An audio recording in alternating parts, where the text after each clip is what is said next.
Collective என்ற ஒரு investigative media பீகாரில் இப்போது திருத்தி வெளியிடப்பட்ட வாக்காளர் பட்டியலை எடுத்து அவங்க சோதனை செய்ததில் ஒரு 3 வீட்டில் 8000 ஓட்டை புதுசாக சேர்த்துருக்கு. மொத்தம் 3 வீட்டு நம்பர், அந்த 3 வீட்டில் 8000 வாக்காளர்களை புதிதாக சேர்த்திருக்கிறார்கள். இஸ்லாமியர்களும் பெண்களும் இருக்கக்கூடிய பெண்கள் கிட்டத்தட்ட அந்த 60 லட்சம் பேரில் பெண்கள் ஒரு 30-35 லட்சம் பேர் பெண்களுடைய பெயர்கள் நீக்கப்பட்டிருக்கின்றன.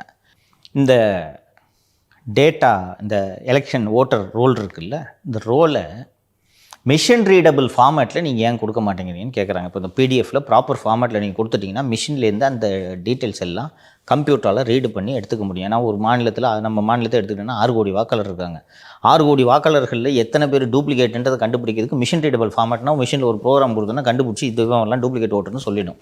அதுபோல் இல்லாமல் காங்கிரஸ் கட்சி அன்றைக்கி வெளியிட்ட ஆதாரங்களை எப்படி பண்ண வேண்டியது இருந்துச்சுன்னா, இந்த ஒரு தொகுதி, ஒரு மதுரவாயல் சட்டப்பேரவை தொகுதியில் 7 லட்சம் ஓட்டுனா 7 லட்சம் அந்த பேரோட பட்டியலையும் பிரிண்ட் அவுட்டு போட்டு ஒன்று ஒன்றா ஃபிசிக்கலாக வெரிஃபை பண்ண வேண்டியதாக இருக்குது. இது எதுக்குங்க இந்த டிஜிட்டல் யுகத்தில் இந்த வேலைன்னு கேட்டால் இதற்கு முறையான பதில் இல்லை. சரிங்க, கிட்டத்தட்ட பீகாரில் இந்த இன்டென்சிவ் ரோல் வெரிஃபிகேஷன் அப்படின்ட்டு தீவிர வாக்காளர் சரிபார்ப்பு முகாமை நீங்கள் நடத்தி 60 லட்சம் வாக்காளர்களை நீக்கி இருக்கிறீர்களே, திடீரென்று எதற்காக 60 லட்சம் வாக்காளர்களை நீக்கினீர்கள் என்று கேட்டால், பல வருஷமாக செத்துப்போனவங்களோட பேரெல்லாம் நீக்காமல் இருந்தோம், இப்போது தான் நாங்கள் நீக்கினோம் என்று சொன்னால், அப்போது இறந்தவர்கள் எல்லாம் இத்தனை ஆண்டுகளாக வாக்களித்து கொண்டிருந்தார்களா, அல்லது இந்த ஒரு மாதத்துக்குள் இத்தனை பேர் திடீரென்று இறந்து விட்டார்களா?